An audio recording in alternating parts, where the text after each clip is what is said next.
नमस्कार, DD news पर आप देखना शुरू कर चुके हैं हमारा खास प्रोग्राम। इस वक्त मैं हूं लाल चंद्र सिंह। अगले 1 घंटे में हम बात करेंगे उन खबरों की, चर्चा करेंगे उन खबरों पर जिन पर जरूरी है चर्चा। इस चर्चा में जुड़ेंगे अपने संवाददाताओं से और साथ में विशेषज्ञ मेहमानों से भी। और आज जो हम खास चर्चा करने वाले हैं वो है राजस्थान कांग्रेस में मचे जबरदस्त घमासान पर। और इसके साथ ही बात करेंगे आजाद की नई पार्टी, डेमोक्रेटिक आजाद पार्टी की। बात होगी संयुक्त राष्ट्र में भारत की चौतरफा वाहवाही की भी। और भी कई सवाल होंगे, जवाब भी होंगे, लेकिन सबसे पहले देख लेते हैं इस वक्त की हेडलाइंस। राष्ट्रपति द्रौपदी मुर्मू ने कर्नाटक के मैसूरू स्थित चामुंडी हिल्स में दशहरा समारोह का किया उद्घाटन। राष्ट्रपति धारवाड़ में भारतीय सूचना प्रौद्योगिकी संस्थान के नए परिसर का भी करेंगी उद्घाटन।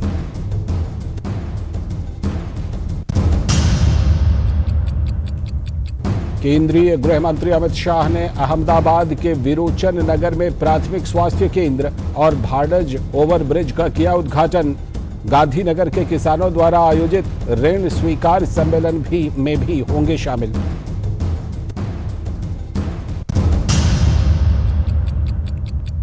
भाजपा के राष्ट्रीय अध्यक्ष जेपी नड्डा के केरल दौरे का आज दूसरा और आखिरी दिन। नड्डा आज त्रिवेंद्रम में भाजपा कार्यकर्ताओं से मुलाकात के साथ ही एक जनसभा को भी करेंगे संबोधित।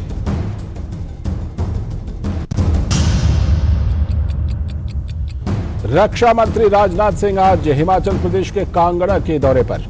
देश सेवा में अपने प्राणों की आहुति देने वाले वीर जवानों के परिवारों के लिए आयोजित सम्मान समारोह में हो रहे हैं शामिल। अफगानिस्तान से 55 सिखों का एक और दस्ता विशेष विमान से दिल्ली पहुंचा। अफगानिस्तान में अल्पसंख्यकों पर हो रहे हमलों के मद्देनजर शिरोमणि गुरुद्वारा प्रबंधक कमेटी की पहल पर अफगानिस्तान से हो रही है सिखों की निकासी।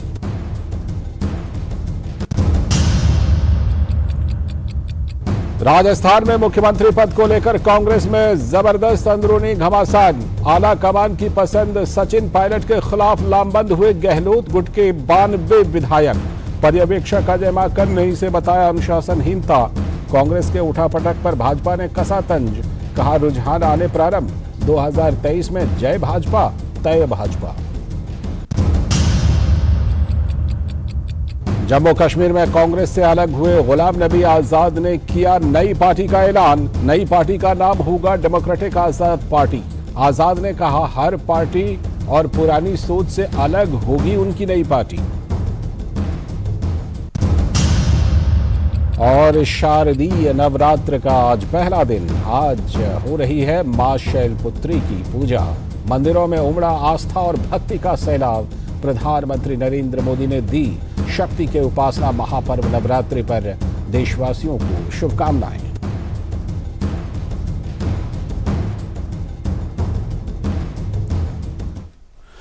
तो ये थी इस वक्त की हेडलाइंस और अब देखते हैं खबरों को विस्तार से। और आज सबसे पहले बात करते हैं और खास चर्चा भी इसी पर करेंगे कि राजस्थान में किस तरह से कांग्रेस के अंदर जबरदस्त अंदरूनी घमासान मचा हुआ है। राजस्थान में मुख्यमंत्री पद को लेकर कांग्रेस में मचा हुआ है जबरदस्त अंदरूनी घमासान। कांग्रेस आला कमान की पसंद तो सचिन पायलट हैं अगले मुख्यमंत्री के रूप में, लेकिन उनके खिलाफ लामबंद हो गए हैं गहलोत गुट के 92 विधायक। राजस्थान के लिए जो पार्टी पर्यवेक्षक अजय माकन हैं, उन्होंने विधायकों की लामबंदी को अनुशासनहीनता करार दिया है। उधर विपक्षी भाजपा ने इस उठापटक पर तंज कसा है और कहा है कि रुझान आने शुरू हो गए हैं। 2023 में जय भाजपा तय भाजपा होगी। राहुल गांधी के भारत जोड़ो यात्रा के बीच राजस्थान में मुख्यमंत्री अशोक गहलोत ने पार्टी को जोड़े रखने की ही चुनौती बढ़ा दी। उदयपुर चिंतन शिविर में यह फैसला हुआ था कि अध्यक्ष पद में एक पद होगा, एक व्यक्ति एक पद, और नामांकन से पहले गहलोत को सीएम पद से इस्तीफा देना था। लेकिन अशोक गहलोत अपनी पसंद के मुख्यमंत्री बनाने पर लगातार जोर दे रहे हैं और सचिन पायलट का विरोध कर रहे हैं। कांग्रेस में नेहरू गांधी परिवार से बाहर पार्टी अध्यक्ष पद चुनने की इस बार कोशिश चल रही है, लेकिन इसी कोशिश के बीच राजस्थान के विधायक सीधे तौर पर आला कमान को ही चुनौती देते हुए दिख रहे हैं। पार्टी के दो अधिकृत पर्यवेक्षक हैं, अजय माकन और मल्लिकार्जुन खड़गे, लेकिन वो राजस्थान के विधायकों की बैठक तक नहीं करवा पाए और अब दोनों के दोनों पर्यवेक्षक विधायकों और नेताओं पर अनुशासनहीनता का आरोप लगा रहे हैं। अगर सूत्रों की माने तो अशोक गहलोत जो मुख्यमंत्री हैं वो अगले मुख्यमंत्री के तौर पर सीपी जोशी को देखना चाहते हैं और इसकी उन्होंने शर्त भी रखी थी। लेकिन राहुल गांधी सचिन पायलट को मुख्यमंत्री बनाना चाहते हैं, जैसा कि 5 साल पहले वादा भी किया गया था। तो क्या 24 साल बाद नेहरू गांधी परिवार से बाहर के अध्यक्ष चुने जाएंगे? ये बड़ा सवाल, क्योंकि कोशिश तो हो रही है। गहलोत के नाम की चर्चा भी थी। अशोक गहलोत आला कमान की स्वीकृति से कांग्रेस अध्यक्ष पद के लिए नामांकन करने वाले थे। अब इस पर थोड़ा प्रश्न चिन्ह लग गया है, लेकिन ऐसा लग रहा है कि अशोक गहलोत राजस्थान का मोह जो है उससे निकल नहीं पा रहे हैं। लेकिन जो पर्यवेक्षक कांग्रेस के गए हैं अजय माकन, उन्होंने क्या कुछ कहा है इस बारे में, पहले उनको सुन लेते हैं। शांति धारीवाल जी, डॉक्टर जोशी और प्रताप काचरियावास, ये तीनों विधायक उनके नुमाइंदे के तौर के ऊपर हमारे पास में आए। उन्होंने कहा कि बेशक आप अगर रेजोल्यूशन पास करना है कांग्रेस अध्यक्ष के ऊपर छोड़ने का तो बेशक रेजोल्यूशन पास करें, लेकिन उसके अंदर फैसला उसका 19 अक्टूबर के बाद में होना चाहिए। तो हमने कहा कि अगर अशोक गहलोत जी रेजोल्यूशन मूव करते हैं कि कांग्रेस अध्यक्ष के ऊपर सब चीजें छोड़ी जा रही हैं और 19 अक्टूबर के बाद में, क्योंकि अब अशोक गहलोत जी खुद ये कह चुके हैं कि वो कांग्रेस अध्यक्ष का के उम्मीदवार हैं, तो 19 अक्टूबर के बाद में जब वो खुद अध्यक्ष बन जाएंगे तो अपने ही रेजोल्यूशन के ऊपर अपने आप को ही एम्पावर कर रहे हैं, तो इससे बड़ा कॉन्फ्लिक्ट ऑफ इंटरेस्ट नहीं हो सकता। तो जैसा कि हमने आपको बताया था कि बीजेपी ने तंज कसा इस पूरे घटनाक्रम पर, तो केंद्रीय मंत्री अनुराग सिंह ठाकुर ने क्या कुछ कहा, आइए सुनते हैं। मुझे लगता है एंटरटेनमेंट भारत जोड़ो में कम हुआ, अब राजस्थान में भी शुरू हो गया। राजस्थान की हालत ये थी कि पिछले 4 वर्षों में राजस्थान की दुर्दशा कर दी है। रोज कोई ना कोई नई घटना घटती है। ऊपर से ये कांग्रेस की लड़ाई, ये अपने आप में दिखाता है कांग्रेस के लिए केवल कुर्सी प्यारी है, जनता की सेवा नहीं। तो ये कांग्रेस के अंदर चल रहा है राजस्थान में, और इस पर हम करने वाले हैं आज खास चर्चा। और इस चर्चा में जुड़ रहे हैं हमारे 2 संवाददाता, धर्मेश भारती जो जयपुर से जुड़े हुए हैं और कुमार आलोक हमारे साथ दिल्ली से जुड़े हुए हैं, और साथ में राहुल लाल जो कांग्रेस समर्थक राजनीतिक विश्लेषक हैं, वो भी जुड़ चुके हैं। नमस्कार, स्वागत। और अनिला सिंह भारतीय जनता पार्टी की तरफ से जुड़ने वाली हैं कुछ देर में। चलिए हम चर्चा की शुरुआत करते हैं, आप सभी का स्वागत करते हुए। और सबसे पहले मैं रिपोर्ट लेता हूं धर्मेश जी से। धर्मेश जी, जयपुर में काफी उठापटक, अब ये बताइए कि इस समय के ताजा हालात क्या हैं, क्योंकि दोनों के दोनों जो पर्यवेक्षक हैं अजय माकन और मल्लिकार्जुन खड़गे, वो तो हाथ खड़े करते हुए दिख रहे हैं। उन्होंने कह दिया कि जिस तरह की अनुशासनहीनता विधायक दिखा रहे हैं उसमें शायद कुछ उनके वश में नहीं है। अभी ताजा घटनाक्रम क्या है धर्मेश जी? देखिए लालचंद्र, जो अभी सबसे ताज़ा घटनाक्रम है वो ये है कि दोनों पर्यवेक्षक जो है उनसे मिलने के लिए मुख्यमंत्री अशोक गहलोत जो है होटल में पहुंचे थे और लगभग 10 से 15 मिनट उनके बीच में मुलाकात हुई और मुलाकात के बाद अब दोनों पर्यवेक्षक जो है वो दिल्ली के लिए रवाना हो गए हैं। पहले जब बात की मीडिया से अजय माकन ने, तो अजय माकन ने भी जो यूडीएच मंत्री शांति धारीवाल के यहाँ पे विधायक जो इकट्ठा हुए उसको अनुशासनहीनता माना और साथ ही साथ ये भी माना कि जो शर्तें लगाई गई कि चुनाव से पहले ये जो तारीख के बारे में कहा गया कि इसका जो फैसला हो वो 18 के बाद हो, तो दोनों बातों को लेकर पर्यवेक्षकों ने जो है असहमति जताई। साथ साथ अभी जब मल्लिकार्जुन खड़गे जो अभी थोड़ी देर पहले ही होटल से बाहर निकले हैं, उन्होंने मीडिया से बातचीत के अंदर बड़े कड़े शब्दों के अंदर ये कहा है कि पार्टी अनुशासन से चलती है और कहीं ना कहीं उनकी जो बातचीत है उससे साफ नजर आ रहा था कि जो घटनाक्रम हुआ उस पूरे घटनाक्रम को उन्होंने अनुशासनहीनता की दृष्टि से देखा है। जो विधायक अपने स्तर के ऊपर बैठक की और बैठक के बाद वो सीधे विधानसभा अध्यक्ष के पास इस्तीफा सौंपने चले गए।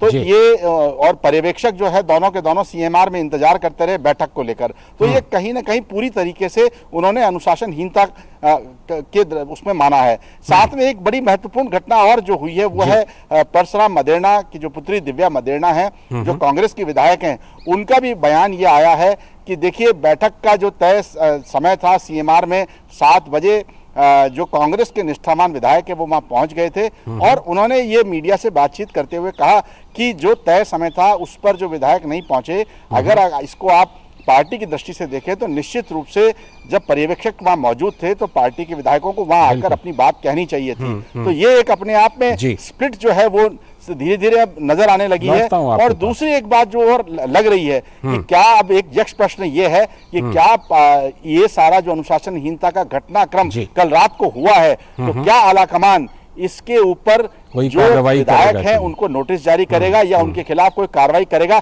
ये देखने वाली बात है। बिल्कुल, लौटता हूं आपके पास धर्मेश जी। कुमार आलोक, पहली बार ये कोशिश हो रही है 24 साल के बाद कि कांग्रेस में जो नेहरू गांधी परिवार है उसके बाहर का अध्यक्ष चुना जाए, लेकिन अब अशोक गहलोत जो पार्टी गांधी नेहरू परिवार की पसंद कहे जा रहे थे, उनके ऊपर संशय बना हुआ है कि वो राजस्थान का मोह छोड़ करके अध्यक्ष पद के लिए नामांकन करेंगे या नहीं। क्या कुछ चल रहा है केंद्र में, क्योंकि जिस तरह से पर्यवेक्षक भी लाचार हैं, तो क्या आला कमान के पास भी राजस्थान को लेकर एक लाचारी सी दिख रही है? कुमार आलोक।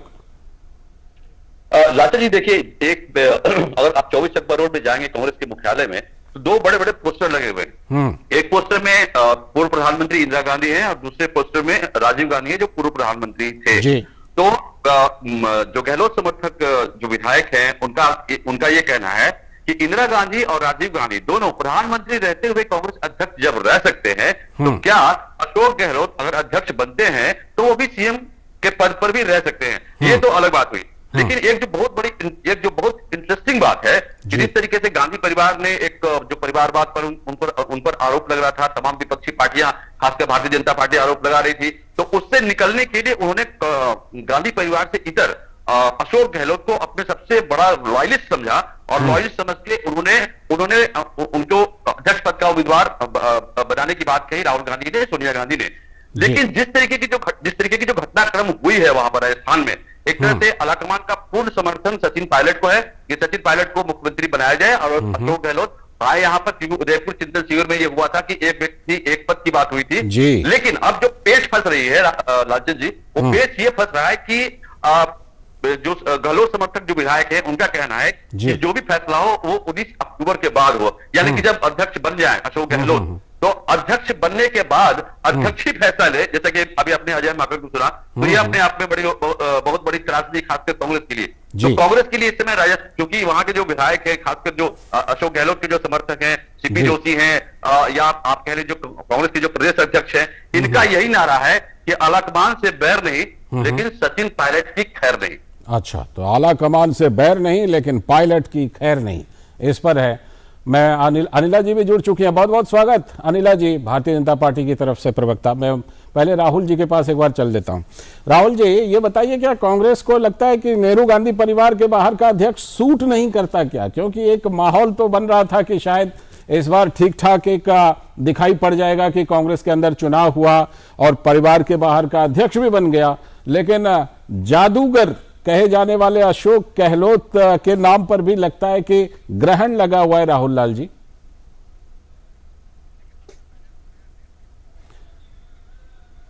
वर्ष के हो गए हैं, तो उन्हें बहुत बहुत उनको जन्मदिन की मैं बधाई दूंगा और देशवासियों को नवरात्र की भी हार्दिक शुभकामनाएं।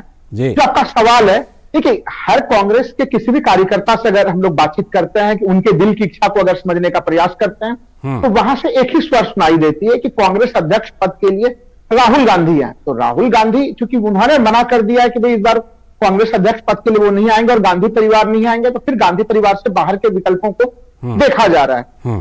लेकिन हाँ, कल से जो संपूर्ण घटनाक्रम घटी है उस कारण से कहीं न कहीं अशोक गहलोत के फिर से अध्यक्ष पद के बनने की तरफ संशय के बादल उठने लगे हैं। ये चीजें अब फिर से स्पष्ट हो रही है कि वो अध्यक्ष बनेंगे कि नहीं बनेंगे। देखिए, कांग्रेस अगर सोनिया गांधी की तरफ से देखें तो हम लोगों ने देखा कि शशि थरूर भी मिलने के लिए आए थे, उनको भी नामांकन पत्र उन्होंने स्पष्ट कहा था कि वो निष्पक्ष रहेंगी। कांग्रेस में एक तरह से लोकतंत्र बिल्कुल खुले तौर पर कोई भी आके नामांकन दाखिल कर सकता है, चुनाव लड़ सकता है, ये एक स्थिति थी।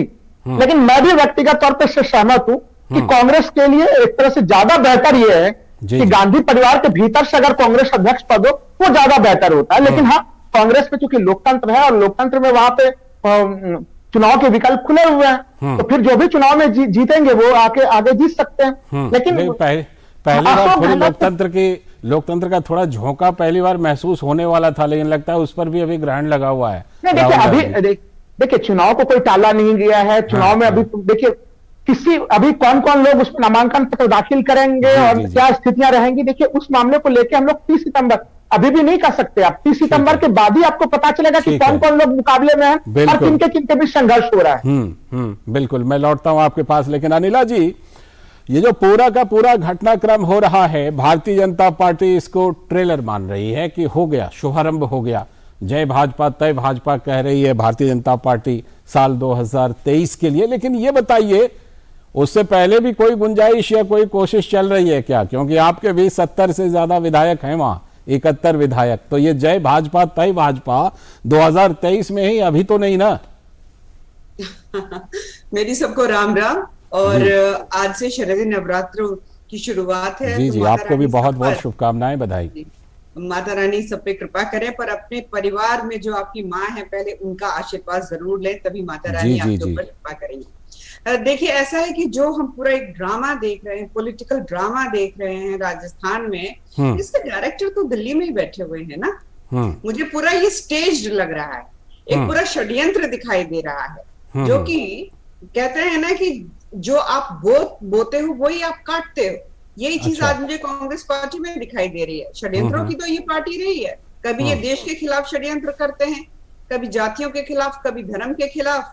अब ये षड्यंत्र जो है इनकी पार्टी में खुद भी नजर आ रहा है। तो जो डायरेक्शन मिल रहा है, जो डायरेक्टर बैठे हुए हैं दिल्ली में, तो वहां पे जो ड्रामा हम देख रहे हैं राजस्थान में, उसी प्रकार से लोग जो है अपना किरदार निभा रहे हैं। आ रहा हूँ राहुल जी, आ रहा हूँ। ये सब कुछ हो सकता है क्या? इसका अंदाजा आपको लगता है दिल्ली वालों को नहीं होगा, अजय माकन जी को नहीं होगा, वेणुगोपाल जी को नहीं होगा, दिग्विजय सिंह जी को नहीं होगा? इन सब को अच्छी तरीके से पता था कि यही होगा। पर हाँ, इन सब में एक सिल्वर लाइनिंग मुझे जरूर दिखाई दे रही है। वो ये दिखाई दे रही है कि अब राजस्थान अच्छे दिन आने वाले हैं। अच्छा, वही मैंने पूछा था, ये अच्छे दिन आपके मुताबिक 2023 में आने वाले हैं या अभी कुछ हफ्ते में या कुछ दिन में? जी, मैंने यही कहा था कि ये जो अच्छे दिन आप कह रही हैं जो आपके मुताबिक, ये 2023 में आने वाले हैं या अभी भी कुछ कोशिश है? नहीं, भारतीय जनता पार्टी की तो कोशिश चुनाव जीतने की रहती है हमेशा। अच्छा। लोग वोट करें। अगर आप देखते हैं कि ऐसे राजनीतिक दल हैं जो अपने नेताओं को समेट के नहीं रख सकते हैं, और एक बार जब उनका दामन छोड़ते हैं तो कहते हैं कि ये तो बाजार में खड़े हुए थे, इनकी बोली लगी और लोगों ने खरीद लिया। तो ये इस प्रकार से जो अपमान भी करते हैं अपने नेताओं का, वो भी दुर्भाग्यपूर्ण है, वो भी दुर्भाग्यपूर्ण है। तो बड़े बड़े नेता जो है, हमने देखा कि अलग हुए, उन्होंने अपनी पार्टी बना ली है। आज जो राजस्थान में हम देख रहे हैं, क्या जो डायरेक्टर बैठी हुई है दिल्ली में, जो डायरेक्शन दे रही है पूरा, क्या उनको अंदाजा नहीं था? अगर उनको अंदाजा नहीं था तो वो किस प्रकार का अध्यक्ष पद संभाले हुए पिछले 24 साल से? ठीक है, लौटता हूं आपके पास, लेकिन उससे पहले आप लोगों के पास आऊं, पहले एक और अपडेट धर्मेश जी से लेता हूं। धर्मेश जी, दोनों जो गुट है, अशोक गहलोत गुट और सचिन पायलट गुट, अगर थोड़ा सा हम पीछे जाएं 4 साल पहले, तो 4 साल पहले हमने देखा था कि जिस समय एक लंबा समय लगा था मुख्यमंत्री का नाम तय करने में, गहलोत वर्सेस पायलट में, उस समय पायलट को एक आश्वासन दिया गया था। यह बताइए कि दोनों गुट के लोगों से अगर कुछ अंदरूनी बातचीत हुई हो तो क्या कोई फॉर्मूला निकलता हुआ दिख रहा है जयपुर में? देखिए लालचंद्र, जहां तक फॉर्मूले का सवाल है, ऐसा लगता नहीं है आज के परिप्रेक्ष्य में कि कोई फॉर्मूला निकलकर बाहर आ जाएगा। क्योंकि सचिन पायलट, जब ये घोषणा हुई थी कि अशोक गहलोत जो है वो राष्ट्रीय अध्यक्ष बनेंगे, और जब सचिन पायलट दिल्ली से लौटे थे और विधानसभा में गए थे तो काफ़ी विधायकों ने उनसे मुलाकात की थी, तो वो ये मानकर चल रहे थे। और इसी उम्मीद के साथ कल जब निर्धारित बैठक जब वहाँ पे CMR में तय की गई, तो सचिन पायलट अपने समर्थक विधायकों के साथ सीएमआर में बैठे रहे। जी। और वहीं जो गहलोत समर्थक विधायक हैं वो शांति धारीवाल जो यूडीएच मिनिस्टर हैं उनके घर पहुंचे और वहां से सीधे वो विधानसभा अध्यक्ष के पास अपना इस्तीफा सौंपने के लिए चले गए। अगर कहीं दोनों के बीच में कोई फॉर्मूला या कोई ऐसी बात होती तो वो रात तक निकल कर आ जाती। या दिन में भी अजय माकन और मल्लिकार्जुन खड़गे कुछ क्षण पहले ही दिल्ली के लिए रवाना हुए हैं। अगर कोई फॉर्मूला सामने आता तो वो अब तक सामने आ जाता। ऐसा लगता नहीं है कि किसी भी प्रकार का कोई फॉर्मूला इनके बीच में निकल पाएगा। लौटता हूं आपके पास। राहुल जी, आप कुछ कहना चाह रहे थे अनिला सिंह जी की बात पर, कुछ आप जवाब देना चाह रहे थे, वो दीजिए। और साथ ही ये बताइए कि आपको एक विश्लेषक के तौर पर लग रहा है कोई फॉर्मूला जल्दी निकलने का?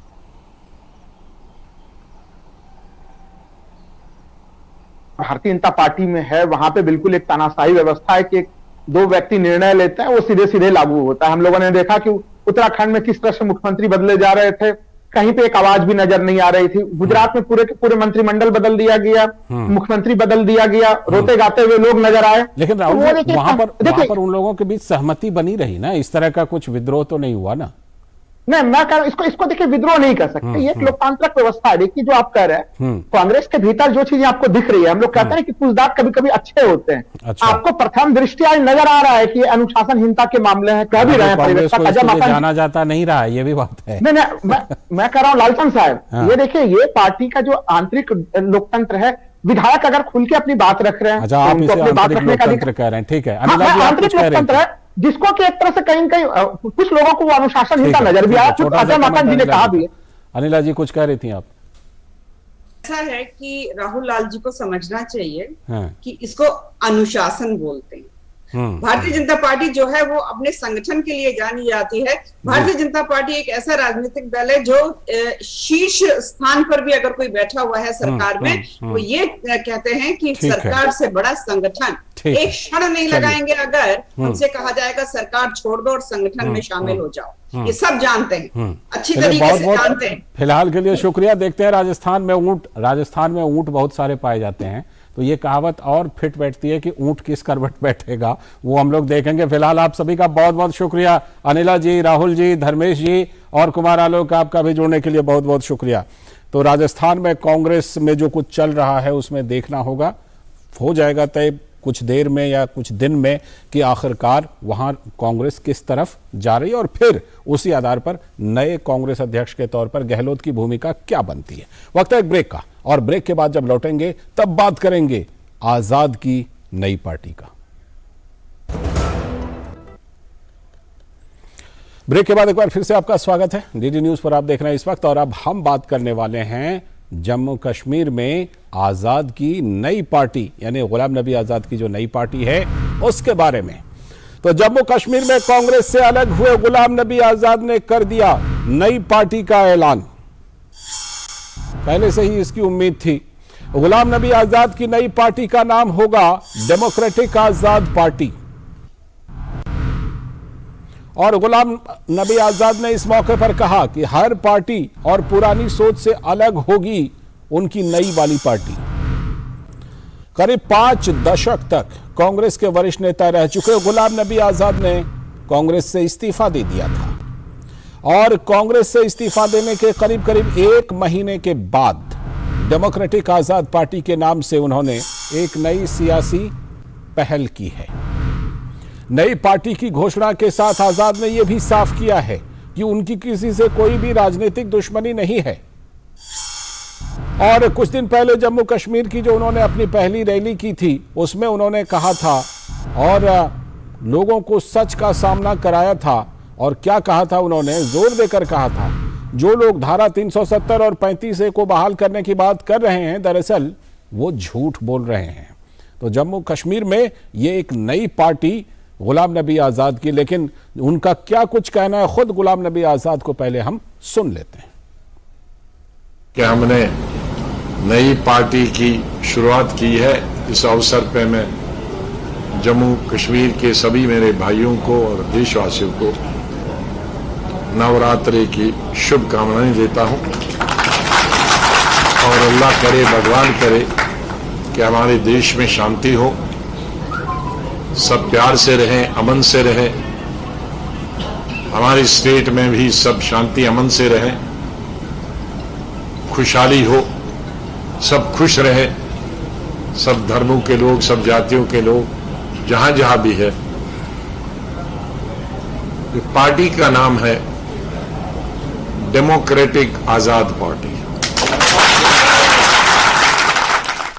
तो आखिरकार नई पार्टी का ऐलान गुलाम नबी आजाद ने कर दिया। उसमें उनके नाम का भी एक शब्द है आजाद, डेमोक्रेटिक आजाद पार्टी। रमा त्यागी हमारी संवाददाता इस खबर पर जुड़ चुकी हैं। रमा, जिस तरह से गुलाम नबी आजाद एक नई पार्टी लेकर के आए हैं, ऐसे में हम जानते हैं कि कश्मीर में दो प्रमुख क्षेत्रीय पार्टियां हैं, पीडीपी है, एनसी है।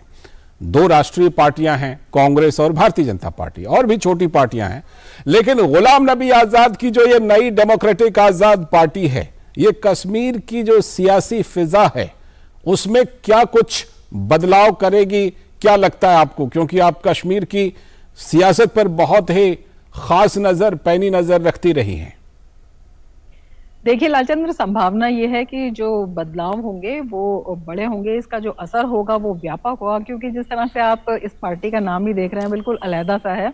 और ये भी बताया जा रहा है कि 1500 के करीब नामों में से ये नाम सेलेक्ट किया गया है। इस नाम को रखने का उद्देश्य यही था कि कश्मीर में जो लोकतांत्रिक नाम है एक पार्टी का, राजनीतिक पार्टी जो है वो लोकतांत्रिक होनी चाहिए, लोकतांत्रिक प्रक्रिया के तहत होनी चाहिए, और वही नाम इसमें रखा गया है, उसी तरह का नाम रखा गया है। तो साफ संदेश है, जो एक कट्टरवाद की राजनीति थी, जो परिवारवाद की राजनीति थी, उससे अलग हटकर एक झंडा उठाने का काम गुलाम नबी आजाद भी जम्मू कश्मीर में कर रहे हैं। और इसके अलावा जिस तरह से आपने जिक्र किया है तमाम पार्टियों का, दो राष्ट्रीय पार्टी और जो दो रीजनल पार्टीज हैं, रीजनल पार्टीज का हश्र आप देख सकते हैं किस तरह से जो तमाम अभी चुनाव हुए हैं, चाहे पंचायत चुनाव हो, चाहे डीवीसी चुनाव हो, किस तरह से उनका प्रदर्शन रहा है। और उसी प्रदर्शन के मारे, डर के मारे उन्हें गुप्कार गठबंधन बनाना पड़ा।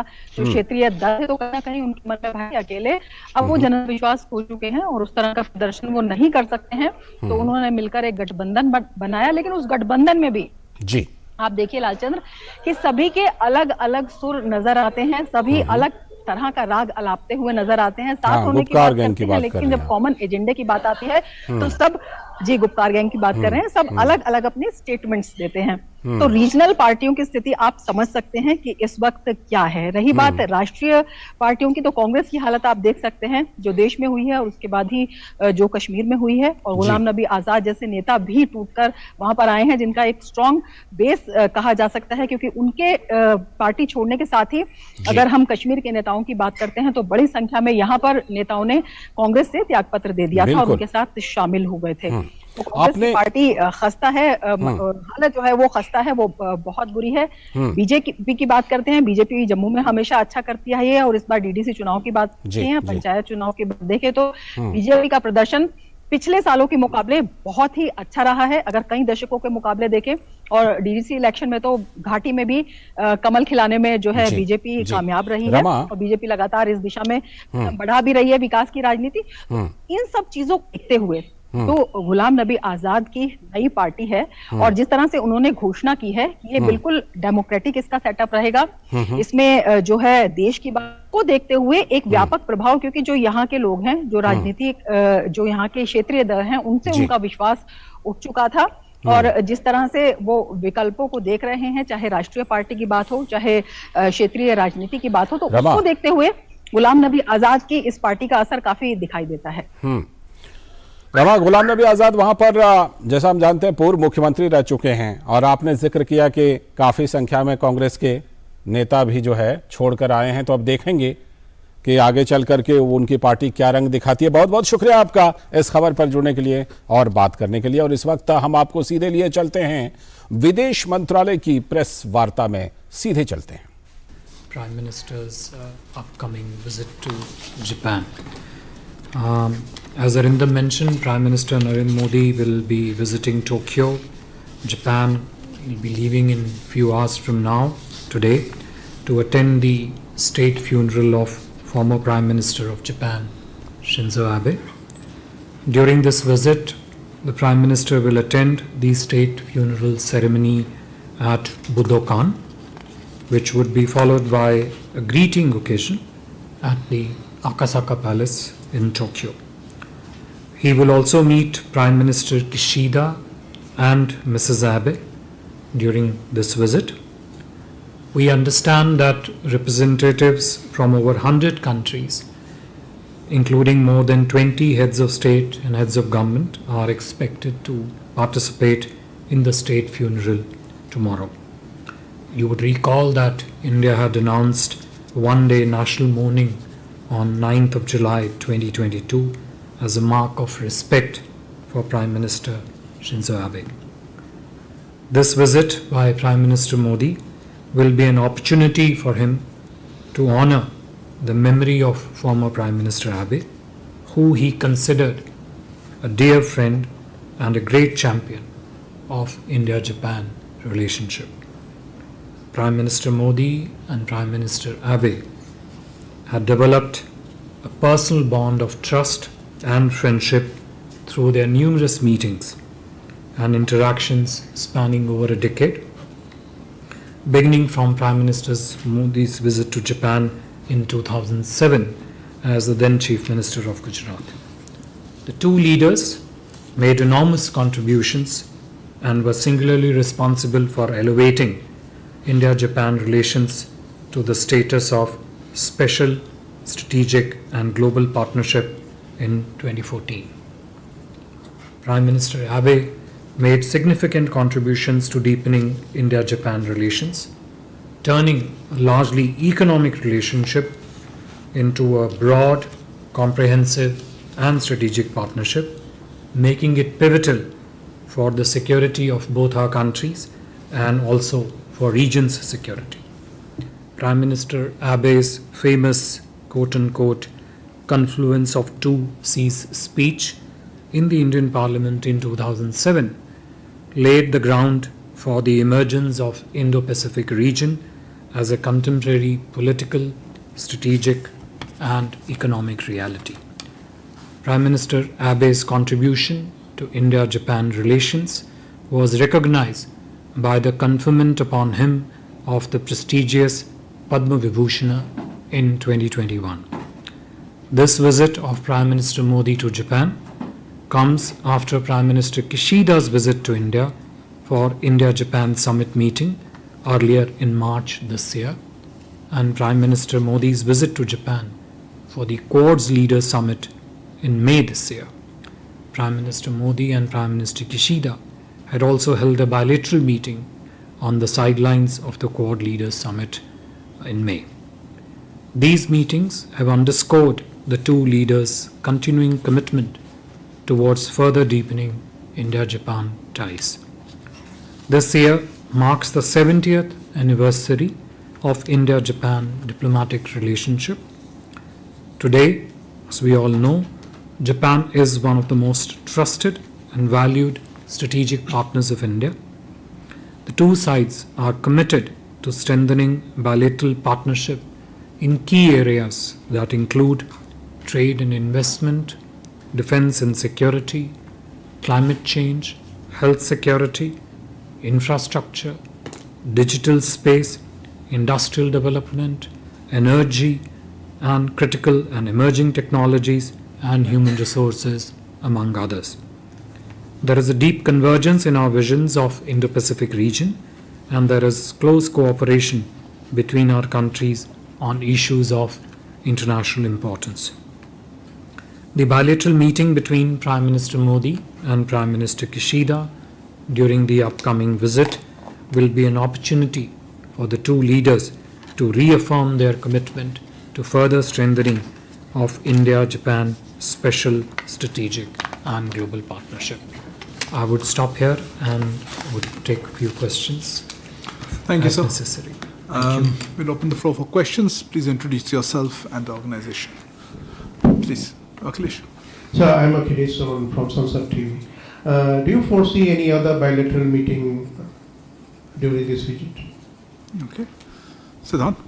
So my question basically was on any other bilateral meeting, but of course, how long this visit will be? I mean, it's a 24 hours long visit, if you can give that detail. He leaves today and comes tomorrow. So one more hand. Yes. Thank you very much. My name is Takashi Ishihara from the Asahi Shimbun, Japanese daily newspaper. I just would like to ask you, is there any plan for Prime Minister Abe to make the new condolence for the Prime Minister Abe's? Would you repeat that? I think you made a mistake somewhere. Sorry. Is there any plan for Prime Minister Modi to make any other condolence again for the funeral of the Prime Minister, former Prime Minister Abe? Any other condolence? Yeah. We are aware of the Prime Minister Modi already gave the sincere condolence and a long message. Okay, thank you. Maybe we'll take 3 rounds and then just come back. And we'll take another round. Yeah. Okay. So far as any other bilateral meetings are concerned, no, at this stage there are no other bilateral meetings scheduled during the upcoming visit of the Prime Minister. I am not sort of fully in terms of details of the schedule, but we understand that the duration of the visit would stretch anywhere between 12 to 16 hours. 12 to 16 hours, basically, from the departure to the departure from Tokyo. With regard to your question, Mr. Takashi, as you know, as I mentioned also in my opening remarks, that we had declared a day of national mourning on when the Prime Minister Abe departed this world, and my Prime Minister, who holds former Prime Minister Abe, a very dear friend, had also conveyed his condolences, sincerest condolences at that time. During this visit, my Prime Minister will have the opportunity to participate along with representatives of 100 other countries, roughly, as I said, along with the 20 heads of state and government, to participate in the state funeral, but also along with that have an opportunity to meet Prime Minister Kishida and Mrs. Abe to convey his condolences in person to the country, to the nation, and to the leadership, and to Mrs. Abe while he's there. Thank you. Yeshi. This is Yeshi Seli from the New Indian Express. Are talks around the bulletin going to be a part of the bilateral that PM Modi is going to have with? Smita Sharma, Foreign Secretary, just a clarification. Is there going to be like a structured delegation level talk with Prime Minister Kishida, or is it just a greeting, really a courtesy call? I thought I saw one more hand. I will close it with that. If not, so the floor is yours. Sorry, there was a question, so we'll take it in this round. Hello, this is Tamami Kawakami from the Mainichi newspaper agency. I just have some questions regarding technical issues. Will there be a press conference after the bilateral meeting?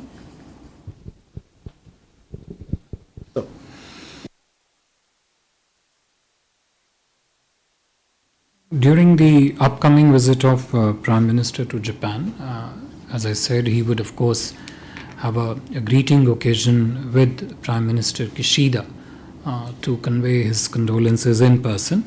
But in addition to that, Prime Minister Modi will also have a brief bilateral meeting with Prime Minister Kishida. Naturally, the relevant people involved from the two sides will be available and participating in these discussions. The discussions will take account and will take a very quick overview and assessment of the overall relationship, its current status, its trajectory, its progress, and the measures that they both need to take to progress it further, as also use this occasion of their meeting between the two Prime Ministers to reaffirm their continuing commitment and the strong efforts that the stakeholders on both sides continue to make to promote and progress this relationship further. I don't think it would be correct to single out one particular item in this conversation. I think in that answer I probably covered the question that Ms. Sharma also asked with regard to whether it's only a greeting courtesy call, which is a separate call in addition to a bilateral that the two Prime Ministers will hold. With regard to the press conference after the Prime Minister's visit, that schedule is still evolving. We'll keep you posted as it develops. Thank you very much, Foreign Secretary, sir. As we also have the privilege of having with us Shri Shilpa Kambole, Joint Secretary, East Asia Division in the Ministry of External Affairs. Thank you for your presence. Thank you all of you for this press briefing. Anybody has any other question? If there are no other questions, we'll close it for you. Thank you. Sorry, I can't hear you. सीधा प्रसारण आप देख रहे थे विदेश मंत्रालय की press वार्ता का, जिसमें विदेश सचिव विनय मोहन क्वात्रा खासतौर पर जो प्रधानमंत्री की जापान यात्रा है उसके बारे में जानकारी दे रहे थे। तो प्रधानमंत्री नरेंद्र मोदी कल जापान की यात्रा पर जाने वाले हैं। वो वहां पर करीब 12 से लेकर 16 घंटे तक रहेंगे। और जो पूर्व प्रधानमंत्री शिंजो आबे, जो जापान के पूर्व प्रधानमंत्री थे जिनकी हत्या कर दी गई थी, उनका जो राजकीय अंतिम संस्कार होने वाला है उसमें प्रधानमंत्री नरेंद्र मोदी खास तौर पर उपस्थित रहेंगे। प्रधानमंत्री नरेंद्र मोदी और शिंजो आबे का जो केमिस्ट्री था आपस में, दोस्ती का, वो बहुत ही लंबा था। बहुत ही लंबे समय तक उनकी दोस्ती रही और उसमें वो अंतिम संस्कार में शामिल होने के लिए ख़ास तौर पर नरेंद्र मोदी जा रहे हैं, प्रधानमंत्री नरेंद्र मोदी। और इस दौरान जो जापान के मौजूदा प्रधानमंत्री हैं फूमियो किशिदा, उनसे भी प्रधानमंत्री नरेंद्र मोदी की मुलाकात होने वाली है। वक्त है एक ब्रेक का, और ब्रेक के बाद जब लौटेंगे तो देखेंगे कुछ और बड़ी खबरें। आप देखते रहिए इस वक्त।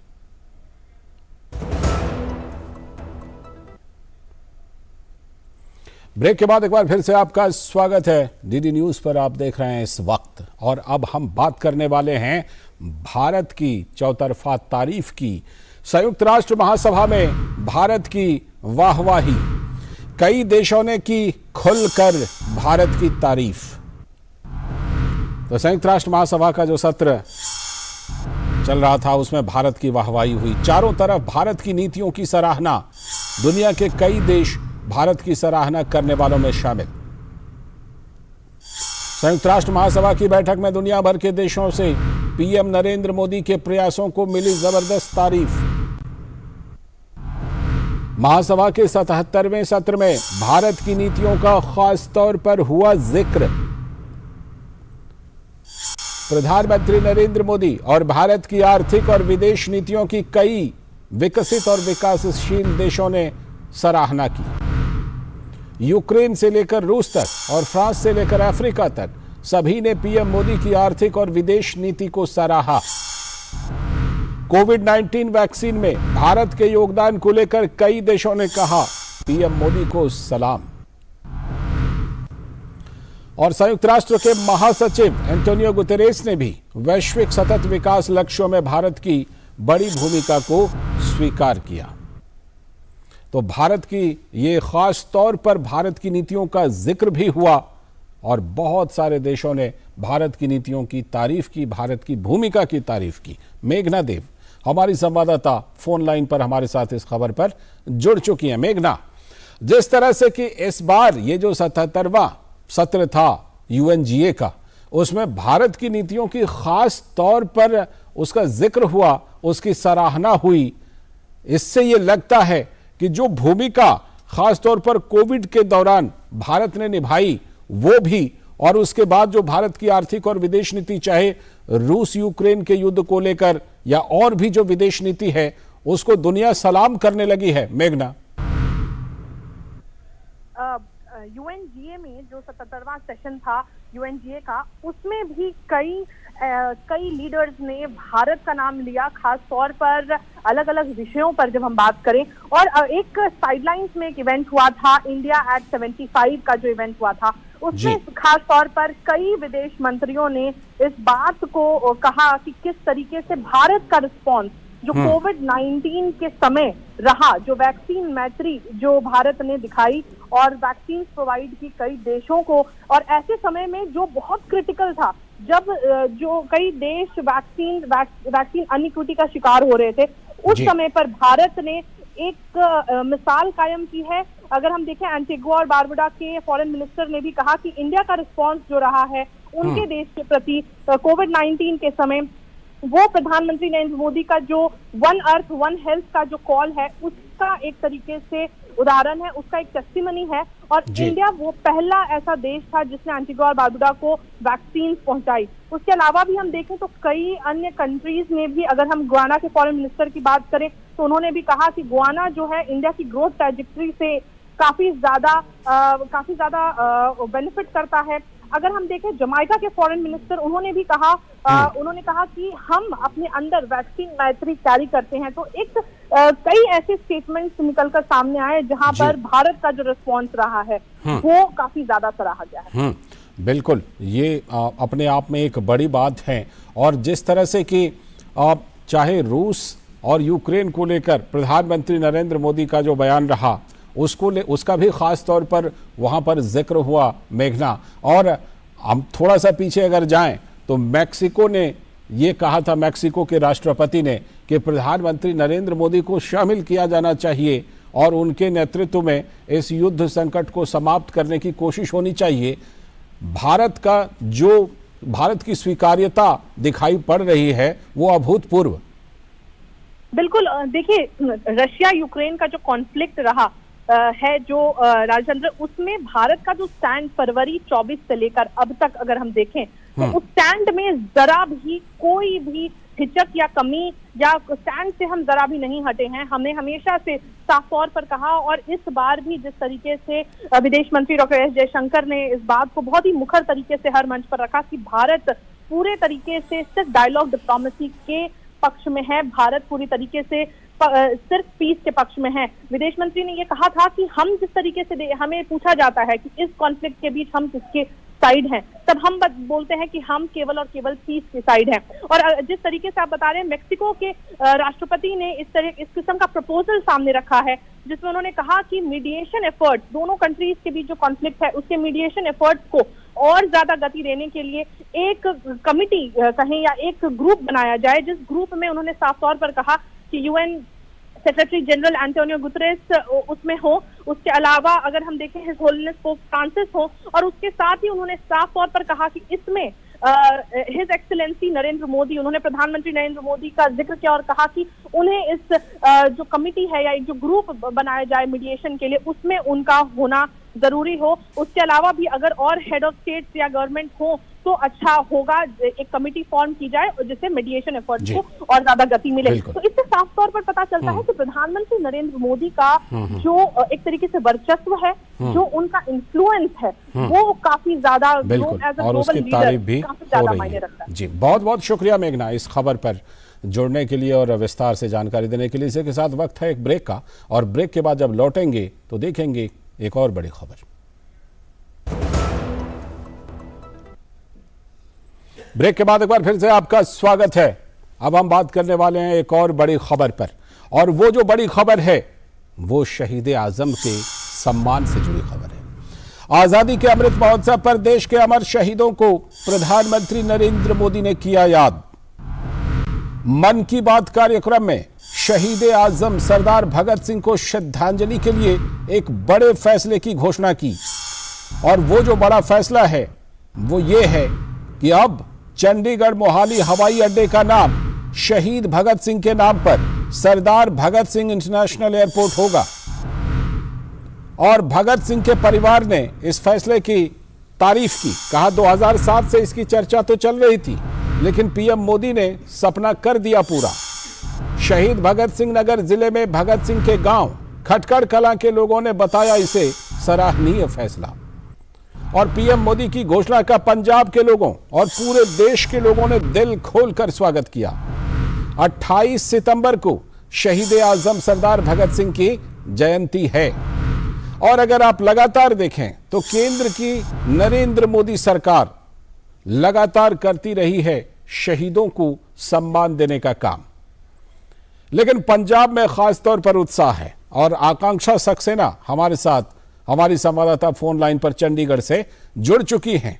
आकांक्षा, जिस तरह से कि ये 2007 से इसकी चर्चा तो थी, लेकिन प्रधानमंत्री नरेंद्र मोदी ने इसे पूरा कर दिया, कैसा उत्साह, कुछ तो प्रतिक्रियाएं हमने दिखाई भी हैं, लेकिन कुल मिलाकर के लोगों में भगत सिंह शहीद आजम को जो ये सम्मान दिया गया है, इसको लेकर कैसा उत्साह पंजाब में दिखाई दे रहा है? जी, भगत सिंह जो थे वो ना तो हरियाणा ना पंजाब, मेरे ख्याल से पूरे ही देश के एक यूथ आइडल है और उन्होंने बहुत इंस्पायर करा है लोगों को जी। और ये जो इंटरनेशनल एयरपोर्ट था 2006 से ये चल रहा था मुद्दा कि इसका नाम जो है शहीद भगत सिंह के नाम पर कर दिया जाए। 2009-10 में भी दोनों असेंबलीज हरियाणा और पंजाब ने रेजोल्यूशन भी पास किया था इसके ऊपर, पर कहीं ना कहीं कुछ एक सर्व सहमति नहीं बन रही थी। एक महीना पहले भी डिप्टी सीएम हरियाणा ने और सीएम पंजाब भगवंत मान ने जो है सिविल एविएशन मिनिस्टर को भी लिखा था कि इसका नाम जो है शहीद भगत सिंह के नाम पर जो है कर देना चाहिए। तो उसके बाद मैं आपको बताना चाहूंगी कि 24.5% जो स्टेक है वो हरियाणा और पंजाब का है और 51% स्टेक जो है वो एयरपोर्ट अथॉरिटी ऑफ इंडिया का है इसमें।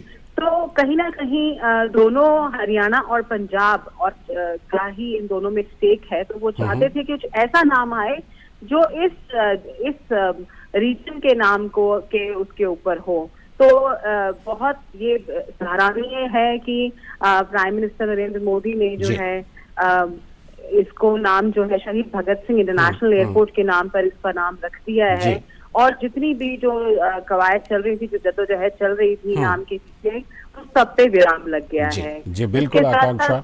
जो जगमोहन सिंह है, उनके जो नेफ्यू हैं शहीद भगत सिंह के, उन्होंने ये भी बताया कि 2006 से कोशिश की जा रही थी और अब उसकी बर्थ एनिवर्सरी, भगत सिंह की बर्थ एनिवर्सरी 28 सितंबर को है, उससे पहले जो नाम रख दिया गया है, इसको हर एक ऑपोजिशन के लीडर्स ने भी और बीजेपी के लीडर्स ने भी और हर एक दोनों सरकारों ने जो है इसकी बहुत ज्यादा सराहना की है। जी बिल्कुल, और एक ऐसा काम हुआ है जिसका लंबे समय से इंतजार था। बहुत बहुत शुक्रिया आकांक्षा इस खबर पर जुड़ने के लिए। और इसी के साथ आज के इस वक्त में इतना ही।